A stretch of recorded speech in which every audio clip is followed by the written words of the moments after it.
မင်းသမီးတို့တက်အပြင်းများတပည့်ရဆက်လက်ခံတင်ယူကြစမ်း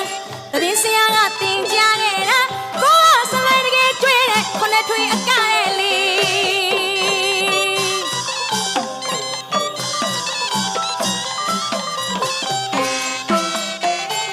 အပြိုတော်ကြီးရဲ့လူချက်ကဟန်မူတရံမတူပြန်တငယ်တော်လေးရဲ့ချစ်စရာက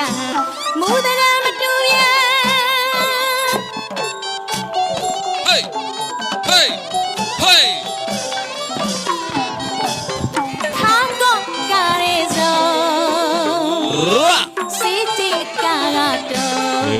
Hey!